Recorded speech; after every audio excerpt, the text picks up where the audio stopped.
They had been drifting in silence for 32 planetary rotations, the wreckage of the Yalith car becoming less a starship and more attuned in orbit around an uncatalogued star. Power reserves had been reduced to the minimum needed to sustain breathable atmosphere, though the air was cold enough now to mist upon exhale. The crew, what little remained, no longer checked the long-range scans. No signals came. No response. The screams had long since died into whispers. Whispers into stillness. Now, even Captain Vorax no longer moved, his skeletal arms crossed over his chest in ceremonial rest, his crystalline eyes dulled in the low-light emergency hue. Lyra, the communications officer, had been the last to cling to hope. But even her fingers had grown numb on dead consoles, her voice hoarse from repeating the distress call that echoed into nothing. Until that moment when the silence shattered, it came as a pulse. Not a flare, not a wave. A deliberate ping. One that carried modulation. Pattern. Language. Not theirs. Not from the Chera Coalition, who had sent them to chart this unexplored star system. Not from the Vryn, the scavengers who attacked and left them broken and adrift. No, this was something older. Forgotten. Lyra stared at the console as it twitched, came alive, light stuttering like a dying ember, catching flame. She pulled herself from the wall, weak, ribs sore from famine, eyes wide. "Captain?" She croaked before remembering. He was gone. They were all gone. All but her. And the ping came again. Stronger. Followed by a voice. The translation systems flickered erratically, ancient subroutines wheezing to life. The words it rendered onto the cracked display made no sense. UNSC Rescue Division. This is Helios Dawn. Responding to emergency broadcast. Preparing docking sequence. Please confirm life signs. Human. That was the term the galaxy used. A myth. A fragment of galactic history filed under extinction. Destroyed in the collapse of the Third Expansion Era. Humans, if they had ever existed, were a cautionary tale. Too bold, too reckless, too unwilling to bow. Entire star systems had warned of their aggression, their cunning, and finally, their downfall. Lyra stared at the transmission, reading it again. UNSC Rescue Division. Not pirates. Not scavengers. Rescue. She laughed, a sound she hadn't made in days. Or weeks. She stumbled to the docking corridor, dragging her limp foot, bones creaking from lack of gravity and nutrition. Through the narrow viewport, the darkness of space rippled, and something enormous glided from the stars. No sleek curves of Cheric design. No twisted spikes of Vryn vessels. The approaching ship was brutal in shape, angular, industrial, silent yet imposing. It was painted matte black, with a white emblem, blue planet ringed by laurel, and beneath it words in an ancient Earth language, United Nations Space Command. The ship did not broadcast again. It simply acted. It locked onto the Yalith car with precise magnetic clamps, extended a boarding tube, and overrode the dead hatches with surgical precision. When the airlock opened, Lyra expected sound, movement, weapons. But there was only silence, and then light, white, clean.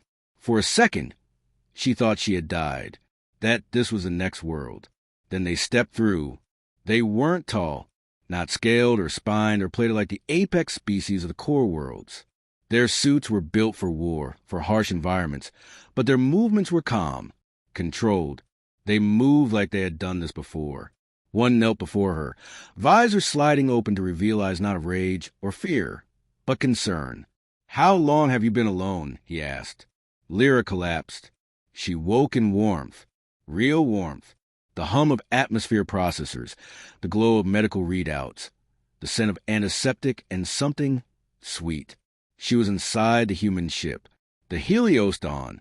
She turned her head slowly, cables linked to her limbs, her torso, her neck, machines monitoring her vitals. A voice spoke. "You're lucky." Blood oxygen levels were critically low. You were minutes from neural shutdown.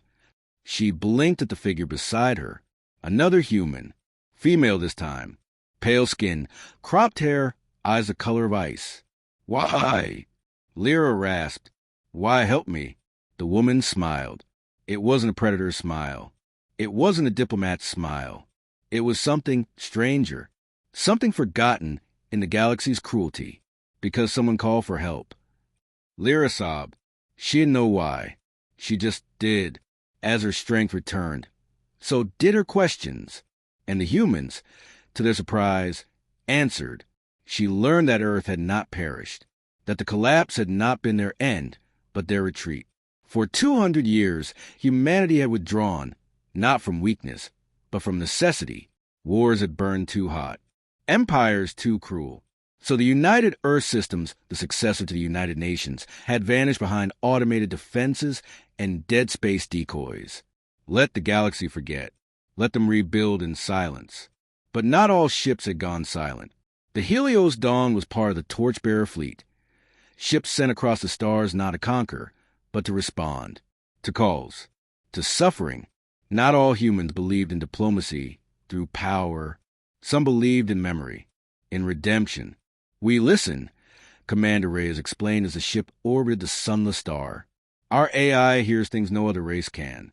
Frequencies layered deep. Some calls come from centuries ago. Most, no one's left alive. You were the first in decades. Lyra sat in the observation bay, watching the stars shift. Why come back? After what the galaxy did to you. Reyes folded his arms.